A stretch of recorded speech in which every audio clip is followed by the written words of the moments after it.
नमस्कार प्यारे मित्रों, स्वागत है आप सभी का एक बार फिर से यूपी ट्रिपल मंत्रा के पेट गारंटी कोर्स में। और ये दूसरा चैप्टर है हम सभी का प्रतिशतता।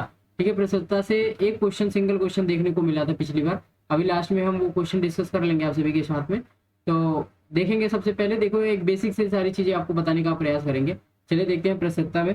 सबसे पहले देखते हैं प्रतिशत का जो अर्थ होता है। जस्ट वेट, रिव्यू में आ जाते हैं और इंकिंग कर लेते हैं। ठीक है, ये कर लेते हैं। चलिए रेड कलर से ही समझा रहे हैं। ठीक है, इसको थोड़ा सा हम स्क्रॉल कर लेते हैं और ये बताते हैं। ठीक है, प्रतिशत का जो शाब्दिक अर्थ होता है किसी भी संख्या का 100वां भाग। ठीक है, ये जैसे यहाँ पे मेंशन किया गया है, ये आप देख सकते हैं। या ऐसी संख्या जिसका हर जो होता है, जैसे p/q के फॉर्म में है, तो ऊपर वाला अंश होता है और नीचे वाला है एज इट इज, जैसे हमने पिछली बार बताया था। देखिए ये चीजें बतानी पड़ रही है क्योंकि कुछ लोगों का ये था कि इस तरीके को बेटर तरीके से डिफाइन करने का। और न्यूमरेटर अंश को बोलते हैं और डिनोमिनेटर हर को बोलते हैं। ठीक है, वो जो भिन्न का होता है, भिन्न का अंश या प्रतिशत की दर कहलाता है। देखिए पहला पॉइंट है इसमें कि किसी भी भिन्न संख्या को प्रतिशत में बदलना।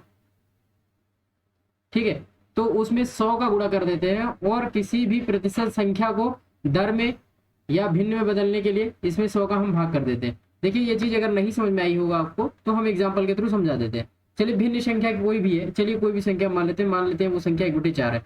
और किसी भी संख्या का 1/4 कितना परसेंटेज होता है, तो इसके हम ज्ञात करने के लिए सबसे पहले क्या करेंगे, 100 का गुणा। पहला वाला देखिए आप यहाँ पे 100 का गुणा करेंगे, जैसे इसको वो डिवाइड करेंगे तो ये 25% आ जाएगा। ठीक है, ये बेसिक चीजें भी जानना जरूरी है क्योंकि आप बहुत सारे लोगों को लग रहा है कि ये सारी चीजें मैं पता होंगी, लेकिन आप में से बहुत सारे ऐसे स्टूडेंट हैं जिनके मार्क्स बहुत कम रहते हैं। तो हमको हर एक चीज, सारी चीजें को बेसिक तरीके से लेके आना है। ठीक है, अब दूसरा, किसी भी संख्या का 50% दे रखा है। कितना दे रखा है? 50%। तो हमको इसमें जो अगर भिन्न में बदलना है तो क्या करेंगे, तो इसमें 100 का भाग करेंगे 50/100 और ये आ जाएगा 1/2। किसी भी संख्या का 50% उस संख्या का हमेशा आधा होता है। देखिए ये बेसिक चीज थी और आगे जो हम बताने जा रहे हैं वो सबसे इंपॉर्टेंट चीज है और इस चीज को आप सभी को ध्यान में रखना है। चलिए देखते हैं हमारा जो अगला स्लाइड है इसमें क्या चीजें मेंशन है और उस चीज को जानना क्यों बेहद जरूरी है। ठीक है, यहाँ से पॉइंट है कुछ महत्वपूर्ण निर्धारित प्रतिशतता। देखिए क्वेश्चन में 2-3 चीजें पूछी जाती है, जैसे बेसिक चीजें आप जैसे 1/2 किसी भी संख्या का, जैसे अभी जस्ट मैंने बताया किसी भी संख्या का 50% 1/2 होता है या तो 1/2 50% होता है। ये दोनों रेसिप्रोकल है। अगर आपको ये दिया जा रहा है तो उसका मतलब है उसकी जो वैल्यू है उस संख्या का 1/3 है। 25% दे रहा है तो मतलब उस संख्या के क्या है, 1/4 है। और 20% दे रहा है तो उस संख्या का 1/5 है।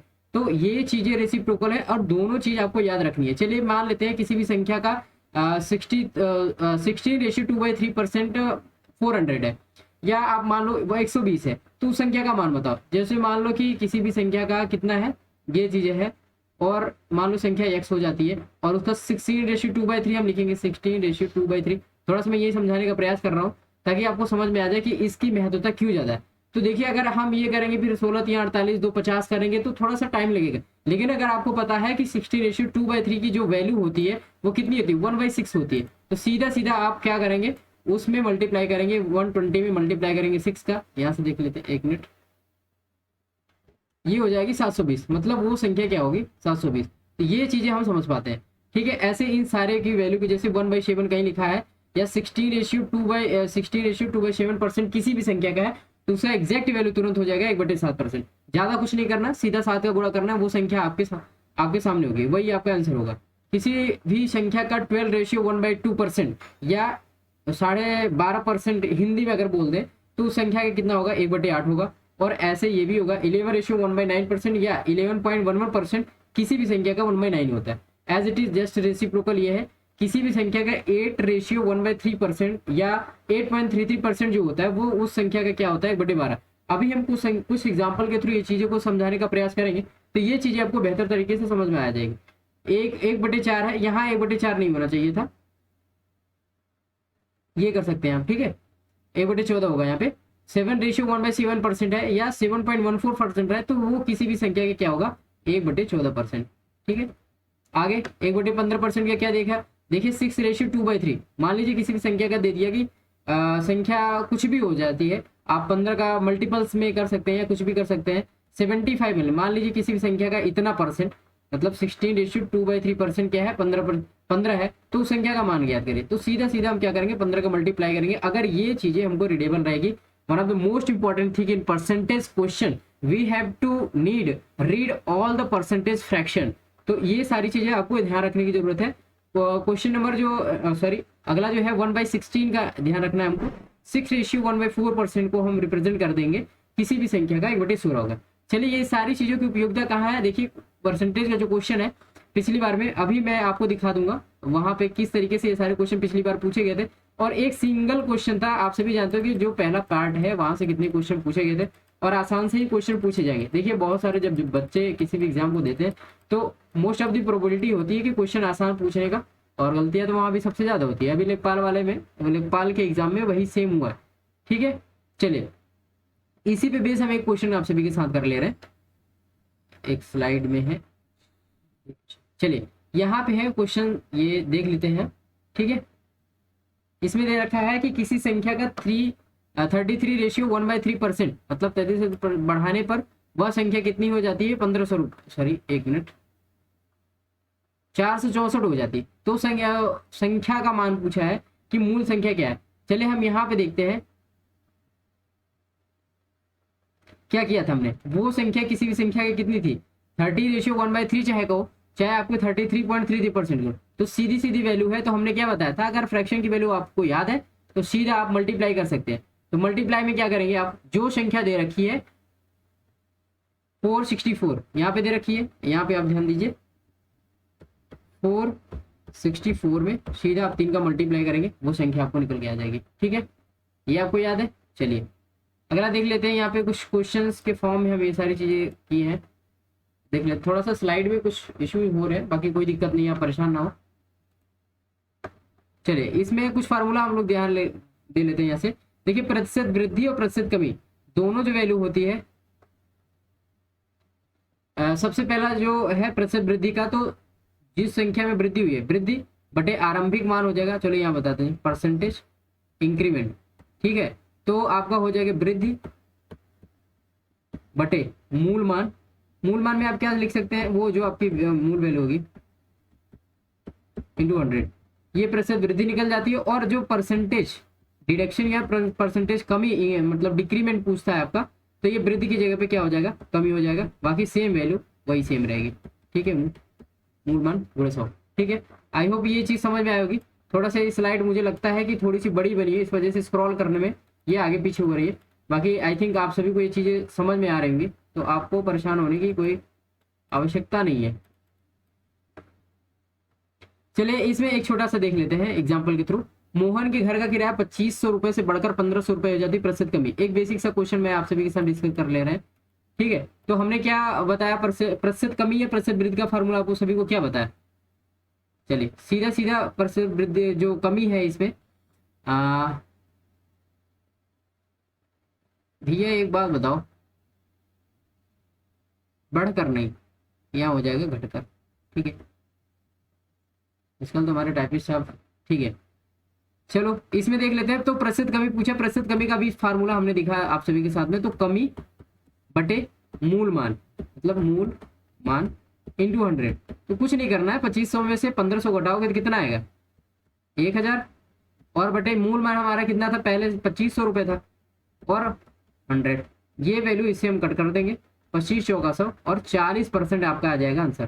कितने प्रतिशत की कमी हुई, 40% की। तो ऐसे आसान से क्वेश्चन जो है वो पूछे जा सकते हैं, और पूछे भी गए हैं। यूपी में कई सारे एग्जाम में ऐसे लगातार क्वेश्चन पूछे जाते हैं। देखिए इस वीडियो के साथ हम जितने सारे क्वेश्चन आप सभी के साथ डिस्कस कर रहे हैं, इसके अलावा भी हम आपको पीडीएफ प्रोवाइड करेंगे, कुछ इंपॉर्टेंट क्वेश्चन विद सोल्यूशन। तो आप वहां से प्रैक्टिस भी कर सकते हैं, आंसर भी देख सकते हैं कि क्या क्या चीजें हैं। देखिए एक क्वेश्चन है, कई सारी चीजें हैं। ठीक है, ए की आय बी की आय से,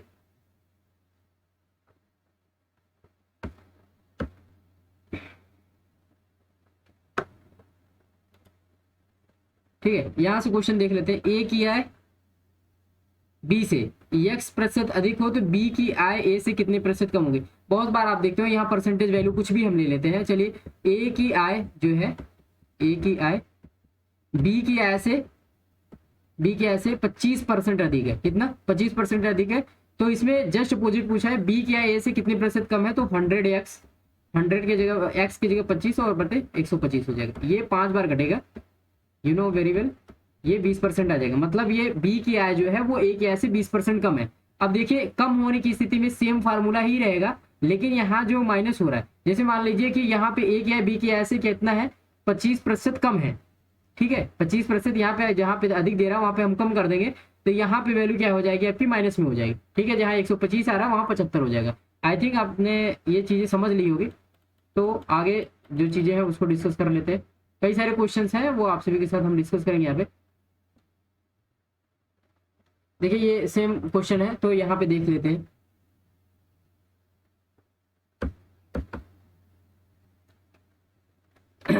चलिए तब तक आप तो ऐसे क्वेश्चन को तो मुंह जबानी बता सकते हैं। देखिए फार्मूला पता रहता है, प्रैक्टिस होती है, तो ये सारी चीजें एक कहते हैं ना मुंह जबानी टिप्स पे रटे होते हैं। देखिए 40% अधिक है तो हम सीधा सीधा करेंगे 100 गुणे 40 बटे 140, ठीक है। ये फ्रैक्शन में भी वैल्यू आएगी तो कोई घबराने की दिक्कत नहीं, जरूरी नहीं कि हर बार 1 करोड़ वैल्यू आए, करोड़ संख्या है जो परसेंटेज के हिसाब से हो।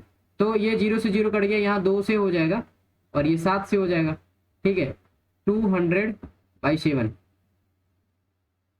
यहाँ डिडक्शन कर सकते हैं आप,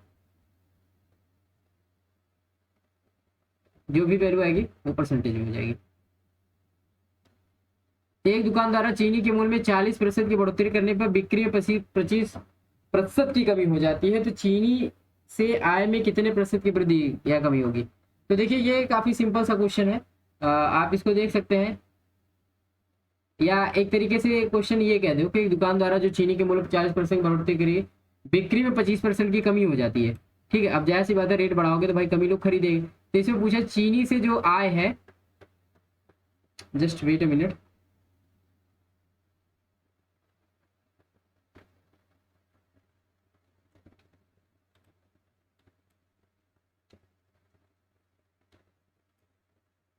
ठीक है। ये क्वेश्चन आई होप आपने रीड कर लिया होगा, ऊपर के क्वेश्चन को हमने समझा दिया है। तो यहाँ पे देख लीजिए ये दुकानदार वाला जो क्वेश्चन होगा कितने परसेंट की वृद्धि हो जाएगी, ठीक है।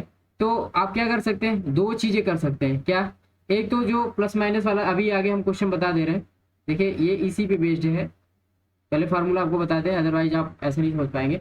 सबसे पहला वाला जो है यहाँ पे देखिए, यदि किसी वस्तु के मूल्य में,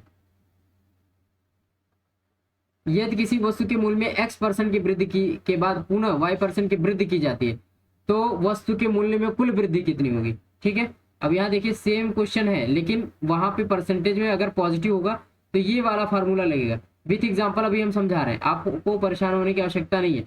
लेकिन एक चीज यहाँ पे देखिए, दूसरा पॉइंट है, यदि किसी वस्तु के मूल्य में x% की कमी के बाद पुनः y% की कमी की जाती है, तो ये जो वैल्यू होती है यहाँ पे दोनों जगह पे माइनस होगी, और यहाँ जब मल्टीप्लीकेशन होता है तो प्लस हो जाएगा। तो ये फार्मूला हमेशा आपको याद रखना है, ठीक है। पॉइंट नंबर जो 3 है आपका जो फार्मूला है, यदि किसी वस्तु के मूल्य में x% की कमी के बाद x% की वृद्धि की जाती है, या x% वृद्धि के बाद x% की कमी की जाती है, तो उस वस्तु के मूल्य में हमेशा कमी होगी। और कितनी कमी होगी, x²/100% की, ठीक है। अभी मैं एक क्वेश्चन बता दे रहा हूँ, लेकिन इस ट्रिक के बाद आपने ये क्वेश्चन समझ में आ गया होगा कि ये इसमें क्या करना है, ठीक है। अब देखिए यहाँ पे क्या करना है, पहले तो बढ़ोतरी कर रहे हैं भाई साहब, तो यहाँ पे करेंगे हम x, थोड़ा सा स्लाइड भी हो रहा है तो इस वजह से, अब एक मिनट, x - y यहाँ कर लेते हैं, x - y प्लस xy/100, ठीक है। यही फ्रैक्शन का फार्मूला लग जाएगा। एक जगह पे प्लस हो रहा है, दूसरी जगह माइनस, तो यहाँ माइनस होगा, ठीक है।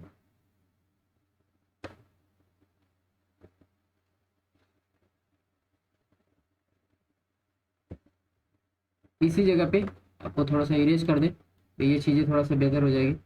और कुछ ये पीपीटी में कुछ दिक्कत हो रही है जिस वजह से स्क्रॉल करने में ये प्रॉब्लम क्रिएट कर रही है।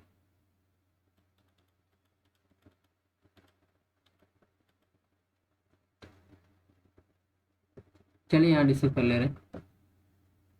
यहाँ पे देखिए सीधा फार्मूला आप लगाएंगे जैसे ही आप लोग, तो ये क्वेश्चन तुरंत निकल के आ जाएगा। यहाँ पे ज्यादा दिमाग लगाने की जरूरत नहीं है। 40% की भाई साहब ने बढ़ोतरी की, तो जो 40 की वैल्यू रखी जाएगी वो हमेशा पॉजिटिव होगी, 40 की वैल्यू पॉजिटिव होगी। और 25% की कमी, कितने परसेंट की कमी हो रही है यहाँ पे, हाँ 25% की कमी हो जा रही है। तो यहाँ पे क्या करना है, -25 - 40 × 25 बटे 100। ठीक है, ये 4 बार जाएगा। ठीक है, 4 से ये 10 बार जाएगा। ठीक, 14 माइनस 25 माइनस यहाँ पे कितना बच जाएगा, ये 10। तो 25 10 35 हो जाएगा, मतलब 5% की पॉजिटिव में आ रहा है तो वो बढ़ोतरी हो जाएगी। ठीक है, आई होप ये क्वेश्चन समझ में आ गया होगा। देखिए एक चीज करना है कि जो हमने अभी ये नीचे जो फार्मूला बताया यहाँ पे देख लेते हैं आप। ठीक है, ये पहला जो फार्मूला है, तो ये किसके लिए, जब दोनों केस में वृद्धि हो जा रही है, जब दोनों केस में वृद्धि हो जा रही है। लेकिन जब एक केस में माइनस होगा तो यहाँ पे हम क्या करेंगे, जब एक केस में माइनस होगा तो हम यहाँ करेंगे ये माइनस, यहाँ पे माइनस कर देंगे, यहाँ पे माइनस कर देंगे, वही सेम फार्मूला वहां पे लग जाएगा। ठीक है, चलिए एक क्वेश्चन हम इसी के साथ डिस्कस कर ले रहे हैं। जैसे अभी आपने देखा कि यदि किसी वस्तु के मूल्य में x% कमी के बाद भी x% की फिर से कमी की जा रही है, या x% की वृद्धि के बाद x% की कमी की जा रही है, तो उसमें क्या किया जाता है, सीधा सीधा हमेशा तो पहली बात तो नुकसान ही होगा। ठीक है, तो ऑप्शन में दो दो चीजें होती हैं कि कितना नुकसान होता है कितना फायदा होता है। तो हमेशा देखिए यहाँ लगा देंगे, जो वैल्यू होगी वो तो सेम ही होगी। तो x² 100 और 10 है तो 10 का स्क्वायर करेंगे तो 100 हो जाएगा, 100/100 और 1% आएगा, और 1% जो होगी हमेशा कमी में होगी। क्या होगी, कमी में होगी। तो 1% की कमी, 1% की वृद्धि, और फिर एक ऑप्शन रहता है कि कोई भी प्रभाव नहीं पड़ेगा। तो ये चीजें आपको ध्यान में रखनी है। ठीक है, ये थे परसेंटेज के ढेर सारे क्वेश्चंस। अभी मैं आप सभी को कई सारे क्वेश्चंस अवेलेबल कराऊंगा पीडीएफ के माध्यम से, तो वो चीजें आपको ध्यान रखनी है। और एक चीज आप सभी के साथ ये डिस्कस कर ले रहे हैं कि आपके जो सिलेबस में है वो प्रॉफिट एंड लॉस नहीं है, सिलेबस में आपके प्रॉफिट एंड लॉस नहीं है। बट थोड़ा सा मैं आप सभी के साथ डिस्कस कर लेना चाहूंगा यहाँ पे। देखिए क्रय मूल्य जो होता है, जिस चीज पे कोई वस्तु खरीदी जाती है, विक्रय मूल्य वो होता है जिसपे कोई चीज बेची जाती है, और लाभ तभी होता है, लाभ का केस तभी होता है जब विक्रय मूल्य ज्यादा होती है। विक्रय मूल्य,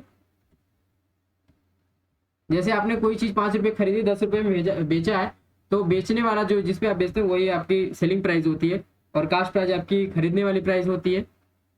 और हानि किस केस में होती है, 5 रुपए की चीज खरीद के आपने 3 रुपए में बेच दिया। ठीक है, और एक बेसिक सा जो उदाहरण है यहाँ पे समझाया गया है, तो बाकी इसमें कुछ ज्यादा करना नहीं है। सबसे इंपॉर्टेंट जो है वो चीज मैं आपको यहाँ से समझा दे रहा हूँ। ठीक है, परसेंटेज लाभ या परसेंटेज हानि के क्वेश्चन पूछे जाते हैं, तो यहाँ से परसेंटेज लाभ वाला देख लीजिए, पहले फार्मूला ये परसेंटेज लाभ का हो गया आपका। देखिए एक चीज है कि प्रतिशत लाभ और प्रतिशत हानि जो भी निकाली जाती है वो क्रय मूल्य पे निकाली जाती है। मतलब डिवीजन में जो होगा, जो वैल्यू होगी, ये वाली वैल्यू आप जो देख रहे हैं वो क्या होगा, हमेशा क्रय मूल्य के केस में होगा। ठीक है, तो प्रतिशत लाभ का जो है फार्मूला वो आप देख लीजिए यहाँ से, लाभ बटे क्रय मूल्य गुणे 100 पहला जो है, दूसरा जो है आपका हानि बटे क्रय मूल्य गुणे 100। और जैसे क्रय मूल्य दे रखा है तो उसी फार्मूले को आगे पीछे करके कर सकते हैं।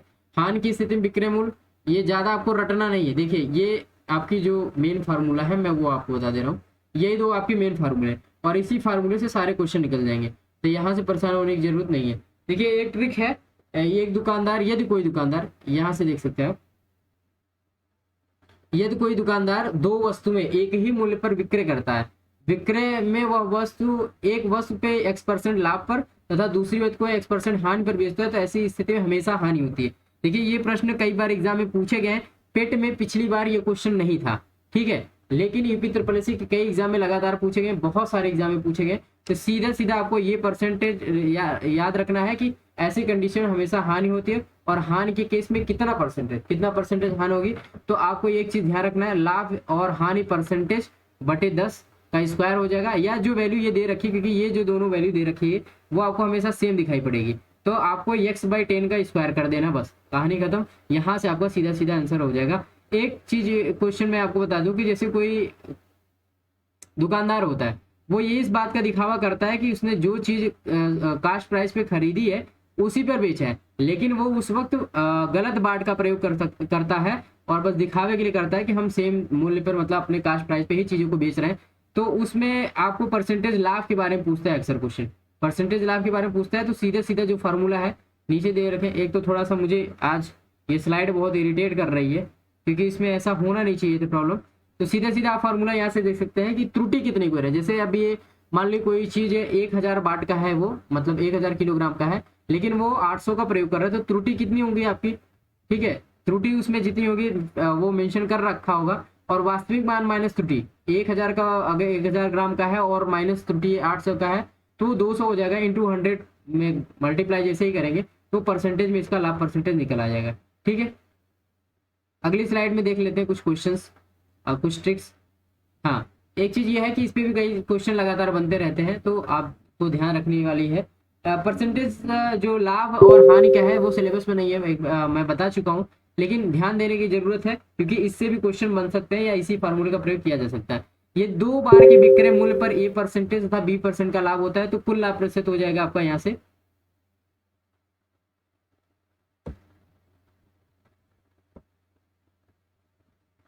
ठीक है, यहाँ से देख सकते हैं A+B, this slide is continually irritating me. A+B+AB/100, जैसे ही वही हमने उसमें परसेंटेज में देखा है X+Y+XY/100। यदि 2 बार बेचने पर A% तथा A% की लाभ तथा B% की हानि होती है, तो एग्जैक्टली सेम क्वेश्चन है जो मैंने अभी आपको बताया, और ये क्वेश्चन आपको पूछा गया था UP पेट 2021 में। ठीक है, सेम इसी बेस पे क्वेश्चन पूछा गया था, और इस वजह से इस चीज को आपको याद रखना जरूरी है। जैसे ही आपको दिखे कि एक लाभ पे बेचा जा रहा है, दूसरी हानि पे बेची जा रही है, तो ये वाला फार्मूला यूज करना है, A-B-AB/100। ठीक है, ये आपका क्वेश्चन हो जाएगा, ये आपका परसेंटेज में आ जाए, जो भी वैल्यू आएगी वही होगा। जब मान ऋण में प्राप्त हो, यहाँ से देख सकते हैं, अभी हमने क्वेश्चन में करवाया, ऋण में प्राप्त हो तो हानि, और जब मान धन में प्राप्त हो तो हमेशा लाभ होता है। उदाहरण से एक प्रश्न देख लेते हैं, चलिए यहाँ पे हमने क्वेश्चन को भी शायद मेंशन कर दिया है। ठीक है, एक आदमी ने एक घड़ी को 20% लाभ पर बेचा, पुनः उस घड़ी को अगला आदमी 15% लाभ पर बेचता है, तो कुल बताइए कुल कितने लाभ हो। X+Y+XY/100 सीधा इन्होंने फार्मूला लगाया है, और इसका आंसर जो है 38% निकल के आया। ठीक है, एक ट्रिक और देख लेते हैं यहाँ से, एक लास्ट पेज है हमारा। यदि X वस्तु का क्रय मूल्य Y वस्तु के विक्रय मूल्य के बराबर हो, ठीक है, तो ये क्वेश्चन अक्सर पूछे जाते हैं। तो प्रतिशत लाभ और या हानि की वैल्यू पूछी जाती है, तो ये आपको सीधा सीधा करना है X-Y/Y। देखो, एक चीज मैंने बताया था आपको कि ये चीजें, ये जो फार्मूला है, इस चीज फार्मूले को आपको रख लेना है सीधा सीधा। क्रय मूल्य एक्स वस्तु का क्रय मूल्य X-Y हो जाएगा। प्रतिशत लाभ के लिए आपको वहां से निकालना पड़ेगा, विक्रय मूल्य माइनस क्रय मूल्य बटे वाई में हो जाएगा, इंटू 100% हो जाएगा। तो ये थे आपके पूरे फार्मूले। अब देखिए, जो हम आपको PDF प्रोवाइड करेंगे उसमें कई सारे क्वेश्चन प्रीवियस ईयर के जो आए हुए हैं UP में, वो रहेंगे विद सोल्यूशन रहेंगे। ठीक है, और इसी चीज का जो स्लाइड का ये PDF है जिसमें मैंने अभी पढ़ाया है, तो ये चीजें आपको हमारे टेलीग्राम चैनल, टेलीग्राम ग्रुप जो है UP मंत्रा का पहला बैच का, और दूसरा बैच जो हम अभी दूसरा बैच तीसरा बैच जो भी बनेगा उसमें ये भेजा जाएगा। आई होप ये सारी चीजें आप सभी को समझ में आए होंगी। और एक चीज आप सभी से जरूर कहूंगा कि अगर जो चीजें आपको नहीं समझ में आती वो आप पर्सनली हमको टेलीग्राम पे हमारी टीम को और मैं व्हाट्सएप पे भेज सकते हैं। जो भी क्वेश्चन होगा वो सारी चीजें यहाँ पे डिस्कस की जाएगी। थैंक यू सो मच, जय हिंद।